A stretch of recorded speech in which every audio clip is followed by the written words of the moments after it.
juga merupakan angkatan 71, pernah menjadi asisten Bapak Thoib Hadi Wijaya. Beliau adalah Bapak Thoib ini merupakan pernah menjabat sebagai Menteri Pertanian dan juga pernah berkiprah di level internasional, menjadi CEO di International Rubber Consortium, sekaligus juga merangkap Sekretaris Jenderal di International Tripartite Rubber Council di Bangkok tahun 2011 sampai 2013. Beliau berkarir di Kementerian Pertanian. Baiklah Bapak Ibu sekalian, kita dengarkan presentasi yang akan disampaikan oleh Bapak Insinyur Basarudin MSc. Silakan Pak. Terima kasih. Kedengaran Pak Moderator? Dengar Pak, jelas. Oke. Bismillahirrahmanirrahim. Assalamualaikum warahmatullahi wabarakatuh. Yang saya hormati Bapak Rektor Universitas Andalas, Bapak Dekan Fakultas Pertanian dan Sivitas Akademika Fakultas Pertanian, yang saya muliakan Bapak Profesor Fakhri Ahmad.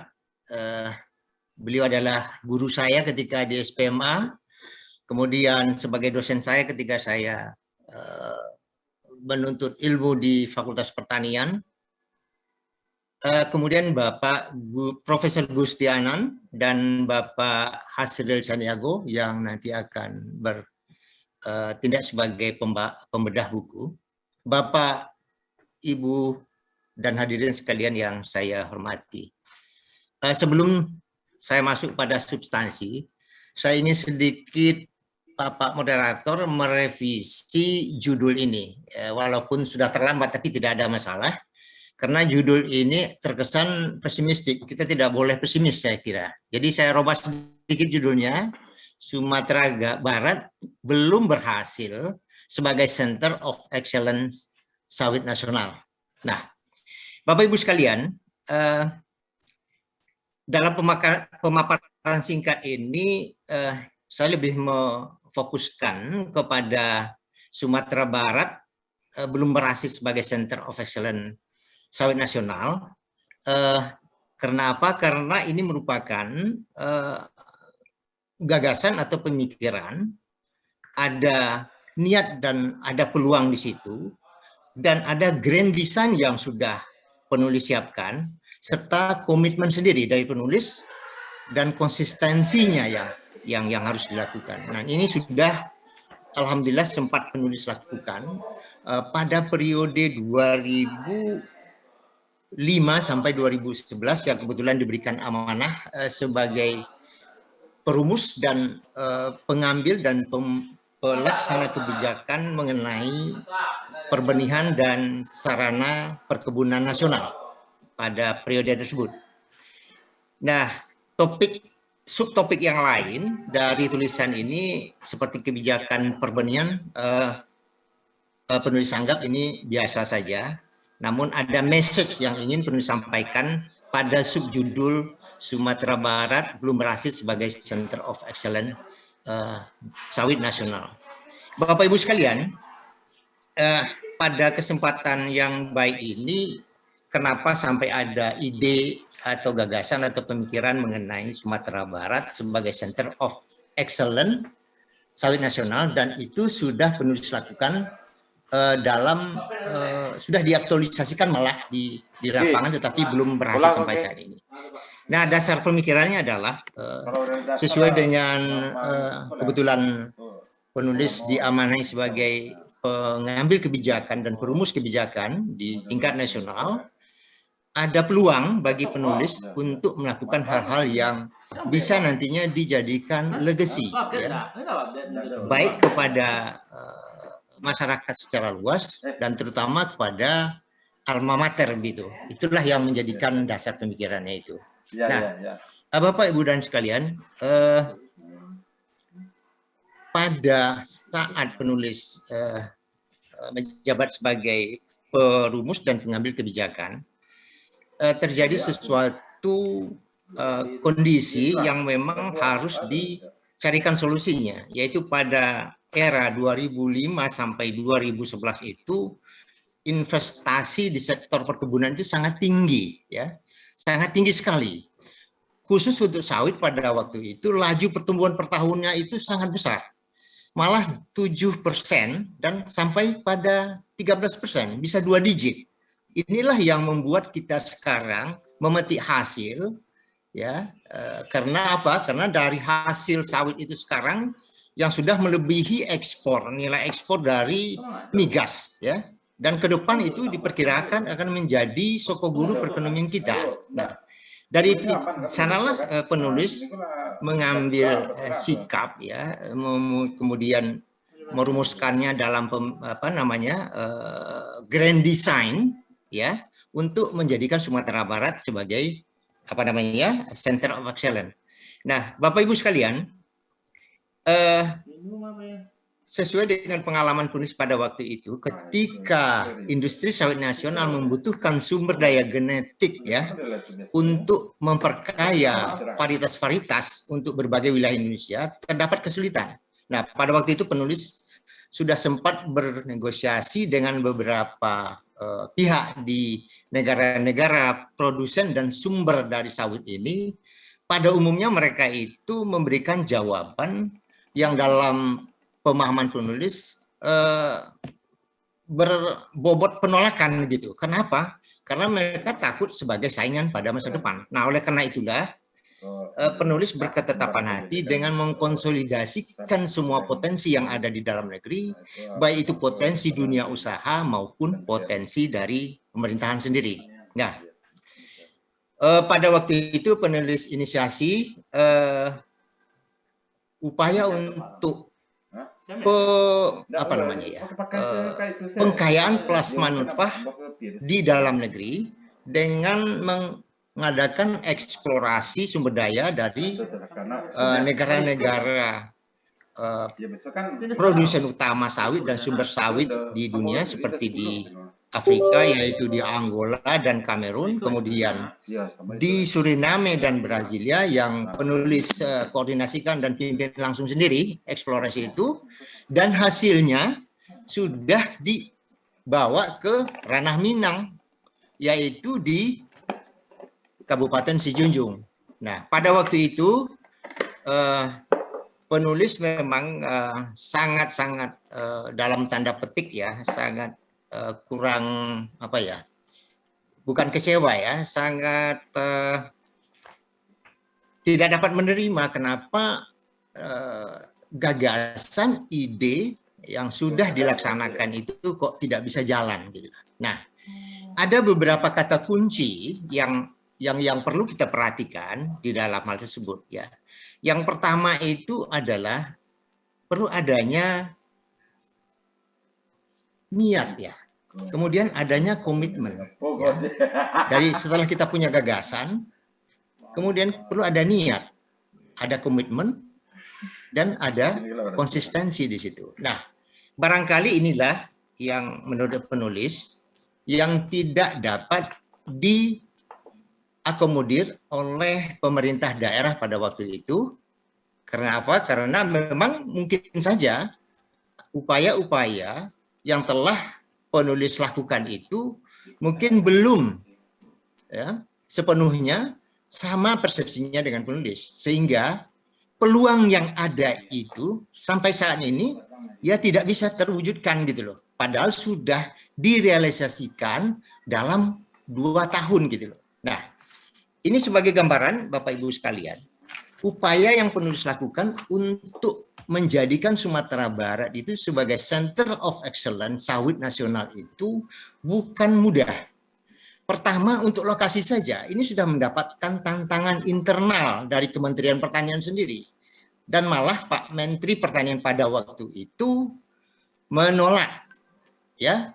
Beliau malah menyarankan untuk melokasikan di Palembang atau Sumatera Selatan. Namun dengan kegigihan penulis dalam tanda petik setengah memaksa, ya, beliau akhirnya menyetujui untuk menjadikan Sumatera Barat sebagai Center of Excellence. Nah, grand design dari Center of Excellence Sumatera Barat itu, Bapak Ibu sekalian, sudah kita laksanakan, namun belum berhasil. Bagaimana grand design-nya itu? Yaitu kebun koleksi plasma nutfah sawit Indonesia yang nantinya akan mendukung industri sawit nasional, terutama di sektor hulunya, jadi pengkayaan plasma nutfah. Nanti ada kaitannya dengan Andalas Bogoriensis, apa tadi Pak Agus? Itu yang ada kaitannya ke sana. Kemudian ya, desainnya dibuat penulis rumuskan sedemikian rupa dan sudah diaktualisasikan sedemikian rupa sebagai Center of Excellence di bidang persawitan itu, mulai dari mengkoleksi sumber daya genetik baik yang ada di dalam maupun di luar negeri, ya, yang sudah penulis lakukan sendiri. Ya, kalau untuk di dalam negeri, penulis gunakan perangkat hukum untuk memaksa para dunia usaha atau katakanlah perusahaan-perusahaan besar untuk menyerahkan sebahagian dari sumber daya genetiknya itu untuk dikoleksi di kebun nasional itu, ya, karena ada hukum, ada dasar hukumnya, yaitu peraturan pemerintah yang selama ini memang mereka tidak tahu. Akhirnya mereka bersedia untuk itu. Kemudian untuk yang dari luar negeri, untuk memperkayanya, penulis sudah melakukan eksplorasi di 4 negara yang penulis pimpin dan laksanakan sendiri secara langsung, ya, 2 di negara Afrika dan 2 di Amerika Selatan. Dan bahannya itu ada dan sebagian besar sudah ada ditanam di Ranah Minang yang sekarang ini sudah dipindahkan arealnya itu ke kebun milik Badan Litbang Pertanian di Darmasraya. Nah, desainnya itu, grand desainnya itu sebagai sumber daya genetik, kemudian didukung oleh sarana prasarana riset dan pengembangan, ya, dikelola oleh pemerintah daerah, kemudian ada keterkaitan erat dari perguruan tinggi pertanian yang ada di Sumatera Barat pada waktu itu, terutama dari Fakultas Pertanian Universitas Andalas. Nah, kemudian juga ada di situ tersirat di situ sebagai objek wisata ilmiah dan juga sebagai sumber pemasukan di daerah. Nah, sedangkan pemerintah pusat pada waktu itu penulis posisikan sebagai pembina saja. Nah, ini semuanya sudah terrealisasi, tapi tidak atau belum berhasil karena ada kata kuncinya, yaitu niat, komitmen, konsistensi yang tidak ada di situ. Nah, kebetulan penulis 2011 berakhir masa tugas, purna bakti, kemudian bertugas tambahan di luar negeri sebagai pimpinan salah satu konsorsium internasional, kemudian juga sebagai merangkap sebagai Sekjen International Tripartite Rubber Council. Namun message yang ingin penulis sampaikan pada pemaparan ini adalah bahwa